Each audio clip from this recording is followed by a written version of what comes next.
대출이 위험해지는 이유, 대출 중단 사태가 벌어졌죠, 지금.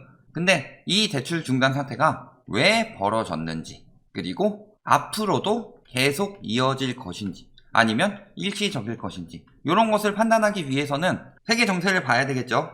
그렇다면은 지금 대출 중단의 핵심은 두 가지로 보시면 됩니다. 첫 번째는 바젤3고, 두 번째는 유동성 축소 장세. 두 가지로 이어지겠다. 그랬을 때 유동성 축소 장세 중에서 국내 유동성 축소보다 더 중요하게 봐야 하는 것이 미국 유동성 축소다. 그런데 지금 테이퍼링이 연내 시작하겠다. 원래 연내 시작 아니었죠? 근데 올해 들어서 급속도로 변하고 있어요. 이번에 파월 의장이 테이퍼링은 고려할 때다. 다만 금리는 아니다. 이 정도로 이야기하고 있는데 핵심은 뭐예요? 파월 의장은 지금 급격히 바꾸고 싶지는 않다. 왜냐? 임기가 얼마 안 남았기 때문에. 다음 임기 때 다음 사람이 활개치게 둬야지, 본인이 다 해놓고서 마무리 못 지으면은 욕은 본인이 다 먹는 거예요. 그러니까 일단 최대한 보수적으로, 그리고 지금 전반적인 시장이 일단은 유동성 장세이기 때문에 비둘기파를 유지하고 있을 뿐이지, 만약 지금 장세가 매파였으면 매파 유지하고 있었을 거예요. 그럼에도 불구하고 미국에서는 금리 인상의 세 가지 지표를 보죠. 첫 번째 고용, 두 번째 경제 성장률, 세 번째 물가 상승률. 이렇게 세 가지를 보는데, 지금 물가 상승률이랑 경제 성장률은 이미 금리 인상을 말하고 있는데 고용 지표 하나 가지고 버티고 있는 거죠. 그런데 고용 지표 안 나왔다고 해서 그대로 두면은 얘랑 얘가 어떻게 되겠어요? 얘가 올라가면 물론 좋은데 얘보다는 얘가 문제죠.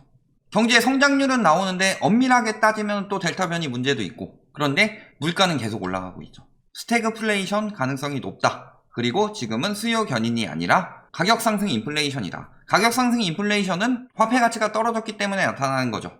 그렇다고 해서 자산시장 지금 투자하라 뭐 이런 얘기는 아니고, 그랬을 때 얘를 잡기 위해서는 금리 인상을 해야 되는데, 금리 인상은 일단 안 되고 화폐 가치 하락을 막는 또 하나의 방법이 테이퍼링이다. 그러니까 연내 테이퍼링을 서두르겠다라고 하는 거죠.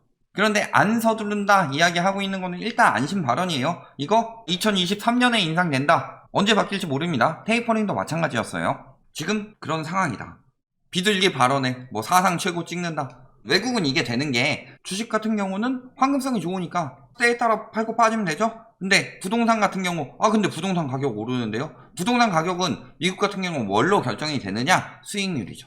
금리가 낮아지면 수익률이 오르죠. 외국 같은 경우는 저금리라서 집값이 오른다. 왜? 외국은 다 월세잖아요. 저금리면은 수익률이 올라가죠. 그러니까 예를 들어서 수익률이 더 올라가는 만큼 집값 상승시켜서 수익률을 낮춰서 기존 정도로 맞춰도 되죠. 수익률이 4%였는데 빚 내서 집 사서 그랬는데 얘가 6%로 올라간다. 그럼 집값 조금 더 올리고 4%로 맞출 수 있다는 거죠.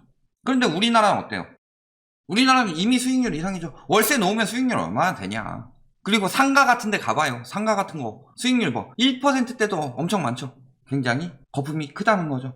도쿄보다 서울이 더 비싼데. 그리고 우리나라 증시도 상승하고 뭐 다 올라간다, 비둘기다, 계속 자산 거품 이어진다, 이런 식으로 말하고 있죠. 그런데 테이퍼링이 들어가면 어떻게 되느냐? 저거는 미국 자산 거품 이야기고, 우리나라는 이미 금리 인상이 들어갔는데 테이퍼링이 들어가면 어떻게 돼요? 경제가 기대만큼 광범위하게 발전한다면 매입 속도를 줄이는 것이 적절하다. 그리고 인플레이션과 고용에서도 기대했던 수준에 이르렀다. 그리고 올해 채권 매입 속도를 줄이기 시작하는 것이 적절하다. 자, 미국에서 돈 푸는 걸 줄였다. 미국은 기축통화이기 때문에 돈을 많이 풀어도 가치가 어느 정도 유지가 되죠. 그런데 돈을 적게 푼다 라는 것은 타 화폐 대비 가치가 올라간다. 이렇게 보시면 되겠죠. 그렇다는 건 무슨 소리예요? 달러 가치가 올라가게 될 것이다. 이미 이런 부분은 미국보다 우리나라가 돈을 훨씬 덜 풀죠. 인구 대비로 보더라도. 그럼에도 불구하고 지금 조금 떨어졌다가 다시 뭐 올랐다고 하고 있는데, 전반적으로 작년 한 12월부터 환율이 올라갔다는 건 무슨 소리예요? 원화 대비 달러 가치가 계속 올라가고 있다. 원화 대비 달러 가치가 올라간다는 거는 무슨 뜻일까요? 달러 가치가 올라가게 되면 여기서 환율이 올라가게 되고, 환율이 올라가게 된다는 건 즉 외국인 자본이 빠진다는 얘기죠. 왜 이렇게 됐느냐? 예를 들어서 1달러에 1000원이었는데 1200원까지 올랐다. 그렇다면은 외국인이 10달러 가지고 만원의 주식을 샀는데 이 주식이 11,000원까지 올랐어요. 그런데 팔려고 보니까 어때요? 11,000원은 1200원으로 나누면 9.1달러 정도밖에 안 나오더라. 아니 분명히 주식은 올랐는데 손해를 봐요. 그렇다면은 외국인들이 올라야만 본전치기죠. 예를 들어 1달러에 1,000원에서 1,200원으로 오르면 환율이 오른 만큼 주가가 올라야 본전치기예요. 그러니까 외국인 자본이 유출될 수밖에 없죠. 차라리 우리나라보다 환율 가치 안 떨어지는 그런 나라로 투자를 하겠다. 이렇게 보시는 게 맞죠. 그러니까 외국인 자본이 유출이 되더라. 지금도 외국인 잠깐 순매수했다고 하는데 다시 또 순매도 확대하고 있죠.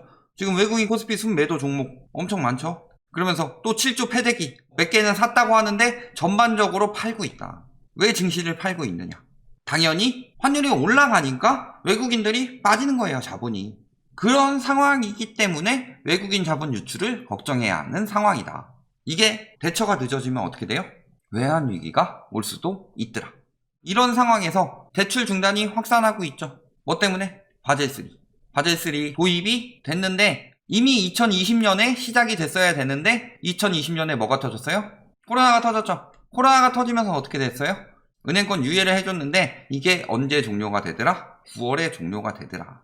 그렇다면 예대율, LCR 두 개 맞춰야 된다고 그랬죠. 예대율은 그냥 예금 대출 요것만 보는 게 아니라 가계, 기업 했을 때 기업 대출 비중을 57%까지 맞춰야 된다. 웬만한 시중은행은. 녹여면 조금 적죠. 그리고 유동성 커버리지 비율 맞춰야 된다. 요거 두 가지가 있는 거죠. 그러니까 9월 앞두고 대출 엄청 많이 받았대요. 더 많이 내주면 돼요, 안 돼요? 이거 맞추기 쉬워요, 어려워져요? 점점 더 어려워질 수밖에 없죠. 특히 공격적인 집단대출을 했던 농협은행은 필두로 다 막히죠. 주담대, 전세, 신용대출 다 막고 있는 거죠. 그리고 다른 데서도 이미 3분기 주담대 한도 벌써 동네한 은행들이 나타나고 있다. 지금 사금융 써야 하나? 정부에서 왜 은행 대출 막냐? 이거 정부 까고 싶어서 만든 얘기인데 어쩔 수 없어요. 은행도 살아야지. 정부가 야 대출 내줘. 너네 망하든 말든 내줘. 하면 망하든 말든 내주는 그런 집단은 아니다. 어디까지 가요? 증권, 보험, 이금융 다 가고 있죠. 그런 상황에서 패닉 대출하고 있다. 패닉 대출하고 있으면 어떻게 돼요? 한도 소진은 더욱 빨라질 뿐이죠. 근데 문제는 뭐냐? 패닉 대출을 하고 있는데 거래량이 늘어요? 이번에 7월 거래량 조금 늘어났나? 뭐 그 정도 수준인데 대출은 엄청 늘어났죠. 그만큼 집을 살 때 대출을 엄청 많이 받아야만 살 수 있다는 거다. 그렇다면은 대출이 만약에 집값이 더 오른다. 그렇다면 대출을 더 많이 받더라도 거래량은 더 줄어들 수밖에 없는 거고 집값이 떨어진다. 그럼 사람들이 안 사죠. 심리가 꺾였는데. 그러면서 이미 빌려줬던 것도 한 20%씩 회수하려고 하죠. 연장하려면 일단 갚아라. 이런 이야기들 나오고 있다. 한도 빨리 소진되면 빨리 소진될수록 은행에서 조이기는 더욱 강하게 들어갈 수밖에 없는 것이다. 22조 마련의 부담. 이런 이야기 하고 있죠. 그러면서 LCR 규제 연장해라. 왜? 연장해서 조금 더 돈 빌려줄 수 있게 해라. 이 얘기 하고 있는데 뭐예요?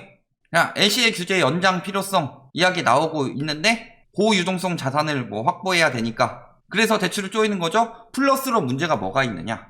저 유동성 커버리지 비율은 바젤3 세계 기축통화의 으뜸은 원화이다. 아니죠. 그렇다면은 요 커버리지 비율을 뭘로 산정을 하느냐 생각을 했을 때 보통 외환으로 보는데 환율이 올라가요. 외국인 자본이 빠진다. 외국인 자본이 빠지면 어떻게 돼요? 유동성 커버리지 비율이 낮춰진다. 그렇다면 어떻게 해야 돼요? 대출은 더 막고 예금은 더 유치하겠죠.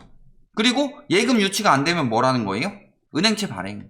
자, 대출 막고 유치하면서 은행채 발행까지 하게 되면 어떻게 돼요? 일단 은행채 발행을 하게 되면 금리가 올라간다. 시중금리가. 그러니까 이번에 기준금리 0.25% 올렸다고 해서 0.25%만 오른다고 생각하는 사람들은 진짜 바보인 거고 언론에선 그걸 0.25% 올라가도 물이 안 간다. 여기에다 플러스로 이미 선반영 됐기 때문에 많이 안 올라갈 것이다. 이런 지읒리을들 하고 있는데 앞으로 시중금리 더 빨리 올라갈 수밖에 없고 기준금리가 시중금리를 따라가는 거지 시중금리가 기준금리를 먼저 선반영해서 들어가는 시장이 아니다 지금. 그리고 금리를 올려야만 예금도 유치가 되고 대출은 덜 빌려가고 갚겠죠. 그러니까 지금 이번에 저축은행에서 10%대 예금까지 나왔대요. 물론 기본 2%에 우대금리 8%지만 지금 그런 상황이 벌어지고 있는데도 불구하고 정부에서 대출 막고 부동산 잡으려고 이주열이가 대출 못하게 막아서 은행권들이 그러고 있다. 그래서 주거 사다리 끊기고 있다. 이런 식으로 이야기하고 있는 게 말이 되냐. 지금 핵심은 경제인데. 그래서 은행채 발행이 급증하고 있고 앞으로도 계속 급증할 거예요. 얼마 필요하다고 그랬어요? 22조. 근데 이번에 몇 조? 5조. 은행채 발행 급증해서 금리 올랐다고 하죠. 5조 발행했을 때 이 정도면 22조 앞으로 계속 발행해야 되는데 어떻게 될 거예요? 금리가 선 반영돼서 얼마 안 올라갈 것 같아요? 아직도? 그럼에도 불구하고 뭐라 그래요? 기준금리 0.25% 올랐다. 추가금리 그리고 계속 오른다고 하고 있죠. 이번이 0.25%로 끝나는 게 아니라 0.25씩 계속 보고 있다는 거예요. 왜? 한 번에 0.5 올렸는데 부작용 나타날 수 있으니까 자산가치 문제가 아니라 다른 문제가 터질 수 있으니까 0.25씩 계속 올려가면서 경제시장 보겠다. 요 얘기죠. 그리고 이미 대출금리는 이때 수준까지 올랐기 때문에 기준금리 계속 올려야 돼요. 그만큼 맞추려면. 그래서 기준금리 올라가면 올라갈수록 대출금리보다 예금금리가 올라가는 게 신경을 쓰셔야 되죠. 대출금리도 물론 올라갈 테고. 그러면은 자산시장에 거품 빠지죠. 저축은행에서 10%대 나왔대요. 수익률 연 10%예요. 그렇다면은 한 30억짜리 집 샀다고 해봅시다. 얘가 10억 오르면은 양도세 떼고 나면 얼마 남아요? 1억 7,500. 수익률 몇 프로예요? 5.8%. 30억짜리가 10억 올라서 40억 되면은 다주택자의 경우 최대 82.5%까지 뛰죠. 그래서 10억 오른다고 쳤을 때 5.8%예요. 근데 은행에 넣어놓으면 10%야. 1년 만에 10억 올라야 5.8%인데. 그러면 사람들이 돈을 여기다 넣어놔요? 집을 사요? 상식적으로 생각해보면 답 나오지. 예금금리가 올라간다는 거 자체가 자산시장에 돈 빠지는 이유 중에 하나죠. 지금 B2 연끌 위험하다고 계속 이야기 나오고 있습니다. 언론에서 지들이 부추겨놓고 왜 지금 이 이야기를 하느냐? 면제부. 우린 얘기했다. 위험하다고. 금리 인상 신호 나왔을 때. 계속 부추겨야 됨에도 불구하고 면제부를 자꾸 저렇게 내는 이유는 뭐다? 위험해졌다는 거죠. 결론. 대출 받아서 집 사고 주식 사고 코인 사고 이런 이야기 했었죠. 근데 집은 오르면 뭐해 안 팔리고 주식은 수익률 굉장히 낮죠. 지금 코인 같은 경우는 뭐 떨어졌다 올랐다 하는데 위험성 굉장히 높은 자산이고 지금 말 한마디 넘어가서 그런데 자체적으로 가치가 없죠. 유동성 빠지게 되면 코인은 뚝 떨어진다. 지금 코인이 딱 나타내고 있는 건 뭐다? 유동성 지표다. 돈이 많으면은 올라가고 돈이 적으면 떨어진다. 이 정도 보여주는 거죠.